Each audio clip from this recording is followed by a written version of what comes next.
పేరు మురళీకృష్ణ. ఇప్పుడు మనం కపాలభాతి గురించి కొంచెం తెలుసుకుందాం. కపాలభాతిలో చాలా వేరియేషన్స్ ఉన్నాయి. వేరియేషన్స్ అనగానే అని అట్లా అవే వేరియేషన్స్ అని కాదు, డిఫరెంట్ టైప్స్.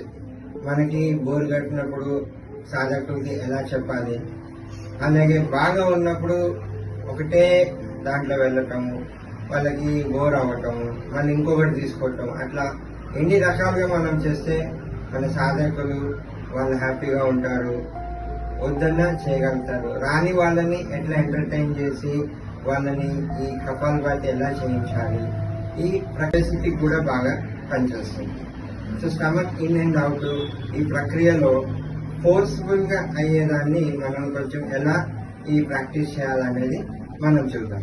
దీన్ని ఎక్కువ శాతము వజ్రాసనంలో చేస్తే బాగుంటుంది. చేయలేని వాళ్ళు కుర్చీలో అయినా కూర్చొని చేయొచ్చు, నార్మల్ ఆసనంలో అయినా, సిద్ధాసన ఎనీ ఆసనాస్ లో కూర్చొని చేయగలుగుతారు. వాళ్ళ కంఫర్టబుల్ దాని ప్రకారం చేసుకోవచ్చు. ఇప్పుడు మనము కపాలభాతి వజ్రాసనంలో చేద్దాం.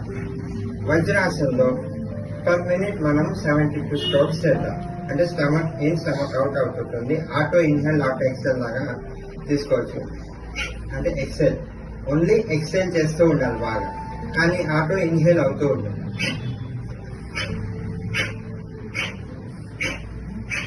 సో ఇలా మనం స్టార్ట్ చేద్దాం.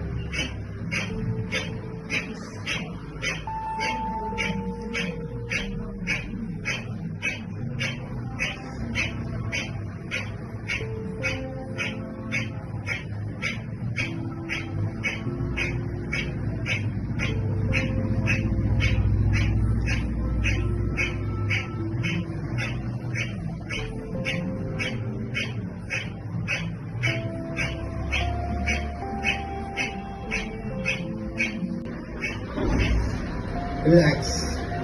Concentrate on your breath. Concentrate on your Muladhara chakra. అలా మనము మూలాధార చక్రం మీద ధ్యాస అవుతుంటే ఎడ్జ్ ఆఫ్ యువర్ స్పైన్, అక్కడి నుంచి ఊర్జా నెమ్మదిగా పైకి వెళ్తూ ఉంటుంది. దాన్ని క్లియర్ గా మనం అర్థం చేసుకోవచ్చు, దాని యొక్క ఫీల్ కూడా అవ్వచ్చు. మనము ఫస్ట్ మూలాధార, ఆ తర్వాత మణిపూర పైన ధ్యాస, ఆ తర్వాత మనము సహస్రాల తల మధ్య భాగాన మనం ధ్యాస ఉంచుతాము. ఈ ప్రక్రియలో ఇట్లా మనం రకరకాలుగా చేసుకోవచ్చు. ఇది కపాలభాతి ఫస్ట్ ఫేజ్ అంటుంది. దీని తర్వాత మరి వృద్ధులు వాళ్ళు కొంతమంది కపాలభాతి అని, అబ్బా నాకు రాదు, నా పొట్ట ఒగ్గట్లేదు, రావట్లేదు అంటే అది రావట్లేదు అని చేయాలి కదా అని మనకి కోపం వస్తుంటది. కానీ మనం కోపించుకోకూడదు. చాలా సింపుల్ గా ఉంటారు కపాలభాతి అంటే HO. దాన్ని ఎట్లా ప్రొనౌన్స్ చేస్తే ఒకటి ప్రొనౌన్స్ చేయండి. HO అని ప్రొనౌన్స్ చేయండి.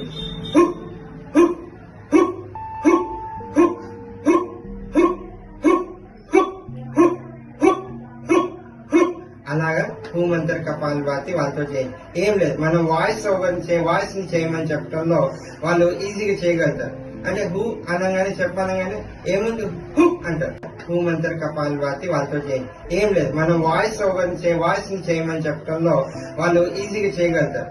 అంటే హూ అనగానే చెప్పనగానే ఏముంది హూ అంటారు. అది ఆటోమేటిక్ మనకి ఇక్కడ ఎక్సెల్ అవుతుంది, ఎక్సెల్ అవుతుంది. సో ఇలా కూడా మనము చేయొచ్చు. కొంతమంది భావనలు కానీ మన తల్లిని కానీ వీళ్ళు ఏంటంటే బాగా ఆధ్యాత్మికంగా ఉండి జపమాల చేసుకుంటా ఉంటారు. ఎంతకీ మనం చెప్పమన్నా నాకు రాదు అంటారు. వాళ్ళకేం చెప్పాలి మరి? శివమంత్రం ఎలా చెప్పాలి?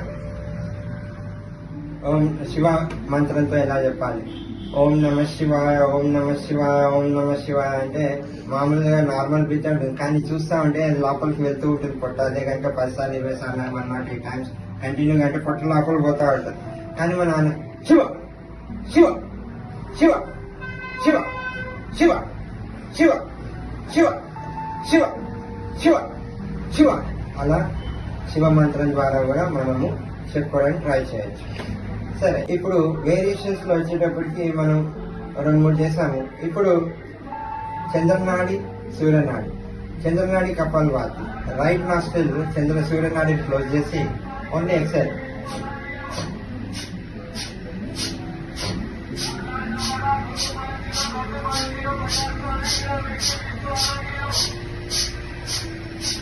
ఇలాగా చిన్న నాడి. ఇప్పుడు సూర్యనాడి కపాలభాతి. లెఫ్ట్ నాస్ట్రిల్ క్లోజ్ చేయాలి, రైట్ సైడ్.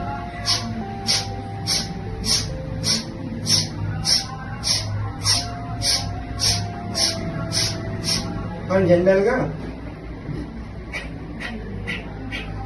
హఠయోగ కపాలభాతి చేస్తూ ఉంటాం. ఇట్లా వేరియేషన్స్ మనము చెప్తూ ఉంటే కపాలభాతిలో పబ్లిక్ కూడా ఇంట్రెస్ట్ వస్తుంది, సాధకులు ఇంకా ఇంట్రెస్ట్ గా చూస్తారు, అందరూ ప్రాక్టీస్ చేయడానికి అవకాశం ఉంటుంది. ఎవరికి తగ్గట్టు వాళ్ళది మనము ఇవ్వచ్చు. ఓం గురుభ్యో నమః. ఓం.